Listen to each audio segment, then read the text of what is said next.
président Macky Sall, c'est quoi le problème? Je crois que nous avons un apprenti dictateur à la tête de ce pays. Le président Macky Sall, et il l'a dit d'ailleurs à une haute autorité de ce pays que je ne citerai pas, mais lui n'osera pas le nier, que c'est par la dictature qu'il compte diriger ce pays. Ah oui? Le président Macky Sall est un homme fondamentalement violent dans sa manière de faire de la politique. Rappelez-vous, en 2002, qui forçait un bureau de vote pour voter alors qu'il n'avait pas les pièces requises, du simple fait qu'il était ministre. C'est un homme qui, à chaque fois que la loi ne va pas dans le sens souhaité, viole la loi. Rappelez-vous de la fameuse décision de la Cour suprême sur l'affaire des enseignants. Rappelez-vous de l'interdiction qui a frappé un de ses nouveaux alliés de sortir du territoire et qu'il a mis dans son avion pour voyager. C'est un homme qui est convaincu, puisqu'il n'a pas de programme ni de vision, qu'il faut intimider les Sénégalais, qu'il faut instaurer un rapport de force. Et c'est là où il se trompe.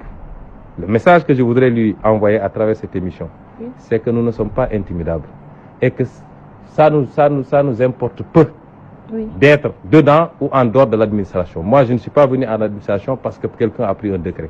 J'ai fait mes études, j'ai fait un concours sélectif avec des milliers de maîtrisards et par la grâce de Dieu, j'y ai réussi en entrant major et j'ai choisi de faire impôts et domaines. Je ne le dois pas à Macky Sall ni à personne. Oui. Mais ça m'importe très peu aujourd'hui, je vous le dis. Et tous ceux qui me connaissent savent de quoi je parle, parce que dans tous les cas, je m'étais inscrit dans une perspective de quitter l'administration, où je n'ai plus rien à prouver, de rester ou de partir. Mais, donc vous avez une volonté de quitter l'administration. Mais pour le principe, oui, nous mènerons le combat jusqu'au bout. Vous savez pourquoi? Oui, par rapport à l'administration. Oui, je dis pour le principe. Oui. Nous mènerons le combat de cette procédure disciplinaire jusqu'au bout. Oui. Attendez-vous à des sanctions sévères? Un pool d'avocats a été commis, oui, en train de dérouler des procédures. On ne mène pas ce combat parce qu'on a peur de quitter l'administration, mais on le mène parce que ce serait un précédent dangereux. Le message qu'on veut envoyer, c'est un message à tous les fonctionnaires. Soit vous ne faites pas la politique, ou si vous voulez le faire, vous vous alignez au parti au pouvoir. Il y a 10 fois plus d'inspecteurs des impôts dans l'APR que dans PASTEF les Patriotes. Mais c'est pour cette raison qu'il faut aujourd'hui que nous menions ce combat. Nous écouterons ce conseil de discipline illégalement constitué également, parce que n'a pas respecté la procédure qui veut qu'on instaure d'abord un comité administratif paritaire, lequel doit être composé de 2 agents représentant le personnel et deux autres agents représentant l'administration, que ça doit se faire au sein de notre administration et non pas la fonction publique, parce qu'il y a il n'y a pas un conseil de discipline, il y a un conseil de discipline par corps. Et ensuite, qu'un rapport me soit transmis, parce que jusqu'au moment où je vous parle, je n'ai pas encore reçu notification des greffes qui me sont faits. Oui. Et que je puisse, moi, l'examiner, que le rapport établi par le rapporteur du conseil de discipline me soit transmis, que je l'examine, que j'apporte mes réponses avec mes avocats éventuellement, que le conseil puisse nous entendre et préparer un rapport éventuellement. Tout ça n'a pas été respecté. Toujours dans le cadre de cette procédure, M. Sonko, attendez-vous des sanctions sévères? Mais évidemment, puisque c'est une procédure téléguidée directement par M. Macky Sall et Madame éventuellement, qui pense pouvoir liquider un adversaire politique avec une procédure disciplinaire. Oui, j'y reviendrai. Mais ce que j'ai pu dire, c'est que quelle que soit l'issue, je l'ai dit dans l'un de mes postes, Macky Sall ne peut pas gagner. Quelle que soit l'issue, même si je faisais l'objet d'une radiation, il ne peut pas gagner. Il a déjà perdu ce combat. Et chaque acte qu'il pose révèle le véritable visage de l'homme. Nous nous battrons pour le principe. Un conseil de discipline va se prononcer. Lui va prendre un décret qu'on peut attaquer en première instance, en appel, en cassation, devant la Cour de la CEDEAO, au Bureau international du travail. Et si à l'issue de toute cette procédure-là, on considère que la radiation est fondée, oui, mais ça ne nous empêchera pas, nous, de continuer à faire notre politique et de mieux la faire d'ailleurs, parce que les contraintes que nous nous fixons nous-mêmes, c'est justement parce que nous sommes fonctionnaires. Et le droit de réserve qui vous est posé dans ce problème? Je ne peux pas épiloguer sur le droit de réserve parce que jusqu'à présent, on ne nous a pas officiellement dit que vous êtes suspendu pour avoir violé l'obligation de réserve. Je n'ai pas vu un document officiel qui le dise. Je ne sais pas qu'est-ce qu'il y a comme motif. Mais, vous me donnez l'occasion de préciser un certain nombre de choses. Le droit de réserve n'est pas un droit de complicité avec les magouilles et les malversations. Il faut que ce soit très clair.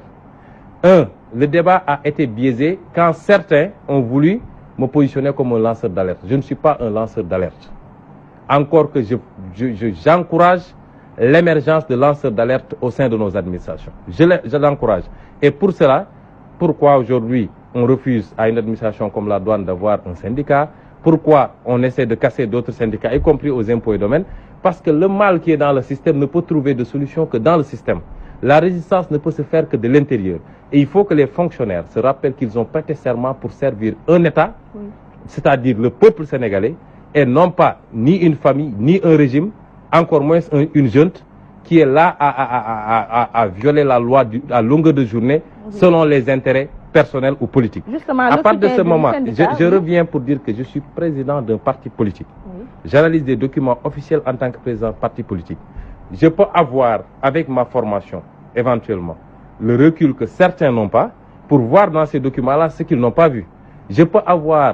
Nous pouvons avoir dans le cadre de notre parti beaucoup plus de volonté à faire ces recherches-là, mais attendez, le document de programmation pluriannuelle était dans le site du ministère depuis 2015. Il suffisait de faire des recherches pour voir que voilà les institutions qui doivent beaucoup d'argent, beaucoup d'impôts au trésor public.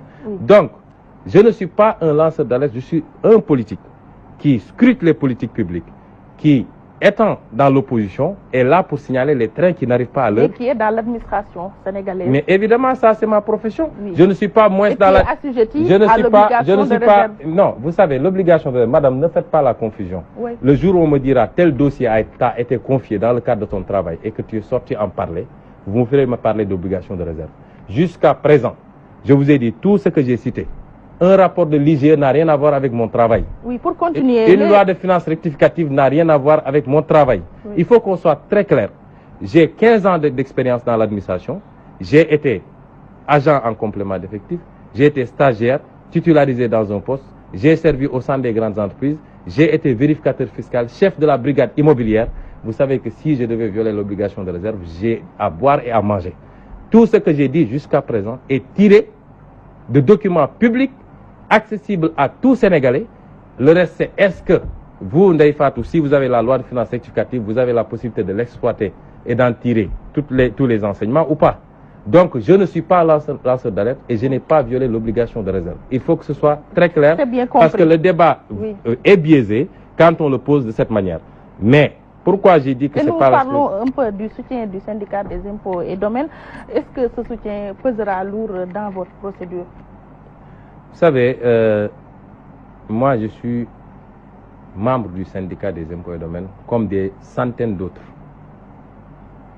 Ce que je veux dire à tous les agents des impôts et domaines, c'est que je suis très touché par leur marque d'attention, de soutien moral, d'encouragement. L'unanimité n'est pas de ce monde, évidemment.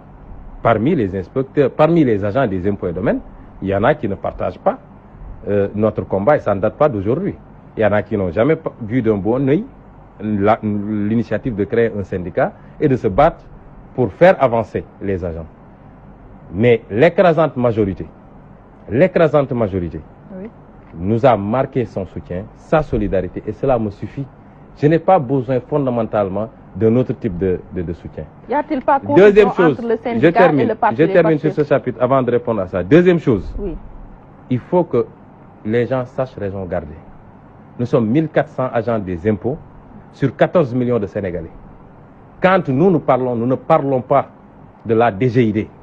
C'est un petit élément. Nous parlons pour 14 millions de Sénégalais. Les questions que nous soulevons, c'est par rapport à 14 millions de Sénégalais. Il faut que les gens arrêtent de penser que nous sommes le nombril du monde et que tout ce qui se dit concerne fondamentalement des débats internes. Nos querelles internes, on va les gérer parce qu'on se connaît tous. On se connaît tous et chacun est libre d'avoir sa position, de se blinder, de préparer son combat, de livrer les informations qu'il pense devoir livrer, mais nous le gérerons. Mais notre interlocuteur et notre cible, quand nous parlons, nous, moi, Ousmane Sonko, quand je parle en tant que président de PASTEF, je parle à 14 millions de Sénégalais et je parle pour l'intérêt de 14 millions de Sénégalais. Quand j'étais simplement syndicaliste, non seulement je parlais pour les agents des impôts et domaines, mais je défendais l'intérêt des Sénégalais. Je vous donne des anecdotes. Pourtant, il y a beaucoup de membres des impôts. Attendez, je vais répondre à ça, mais permettez-moi de vous donner des anecdotes d'abord. J'ai entendu des gens dire, oui, mais il était où quand Wade faisait ceci, c'est maintenant qu'on le voit. J'étais syndicaliste, je n'étais pas acteur politique. Mais en tant que syndicaliste, nous avions très tôt compris que le syndicalisme de haut cadre, si ça se limite à dire donnez-nous, permettez-nous d'accéder à un logement décent, permettez-nous d'être bien payés, c'est du syndicalisme alimentaire. Et c'est pourquoi on a très tôt posé le curseur. J'ai ici quelques coupures. En 2007, quand je sortais une publication sur la loi 2005-Z25 qui accordait à ArcelorMittal une exonération totale et cumulée du code des investissements et du code minier parce que Arcelor disait qu'il va investir 250 milliards, j'avais dit que c'est une loi dangereuse, une loi inconstitutionnelle, source d'illégalité illustrative d'une politique fiscale anarchique. Oui. Ensuite, toujours en 2007, ça c'est un article publié par Walfadjri de l'époque. Vous voulez revenir sur votre passé non, je veux dire aux Sénégalais que notre combat... Et que répondez-vous à ceux qui disent que le siège de votre parti Pastef... Ouais, laissez-moi, je reviens sur ça, mais je veux simplement clarifier certaines choses. Oui. Pour dire aux Sénégalais que depuis 10 ans, nous n'avons, même en tant que syndicalistes, quand nous disions que c'est dangereux de prendre une société anonyme, notamment l'APIX, et lui donner toutes les terres de Diamniadio à Mbour, l'article est là et c'était publié par Walfadjri du jeudi 21 juin 2007. Quand nous décidions, nous, d'engager notre syndicat aux assises nationales, et que M. Farba Senghor est sorti pour faire des menaces contre tous les fonctionnaires qui iraient aux assises nationales, j'avais accordé une interview au Populaire pour dire que nous ne servons pas un parti ni un régime, nous servons un État et en tant que syndicat, nous sommes libres de participer à tout exercice national.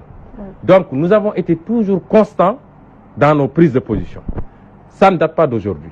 Maintenant, si on considère, parce qu'au sein de l'administration fiscale, les gens ont voulu faire des amalgames. Le syndicat, sa vocation première, c'est de défendre les intérêts matériels et moraux de ses membres. Oui.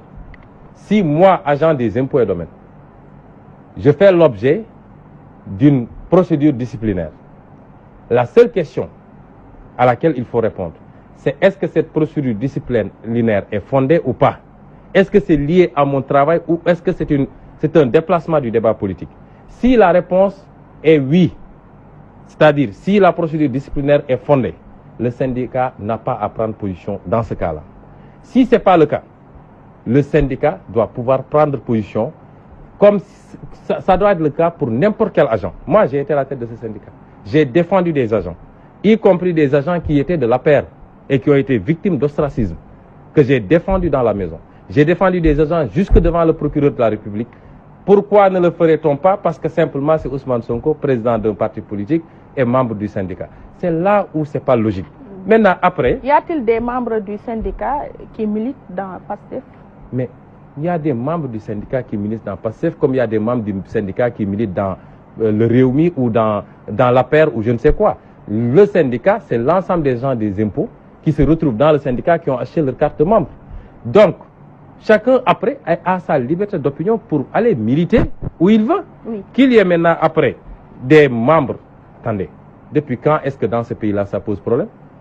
Combien de syndicalistes, les Youssou Touré et autres là, ils n'étaient pas dans l'APR quand ils menaient des luttes syndicales contre, etc. Mais les agents des impôts et domaines, je vais vous dire une chose, c'est des gens d'une maturité. Personne ne peut les engager dans un combat politique. Si le syndicat se levait pour dire on donne un mot d'ordre politique, personne ne suivrait. Mais quand il s'agit d'un agent de la maison qui fait l'objet d'une cabale, le syndicat est libre. Si le syndicat considère que c'est le cas, il est libre de dire nous prenons fait et cause pour cet agent. Oui, qu'il soit de la paire. Pour qui vous vous fatiguez, est-ce qu'il vous soutient dans ces moments? Mais évidemment, je vous dis, aujourd'hui j'ai un problème pour gérer les marques d'affection et de sympathie venant de tous les segments du peuple, d'ici comme de la diaspora. Je suis obligé quelquefois de fermer mon téléphone pendant 48 heures. Je ne peux plus marcher dans la rue sans être interpellé par des Sénégalais qui nous félicitent, qui nous encouragent, des guides religieux de tous bords. Et c'est ça la motivation essentielle.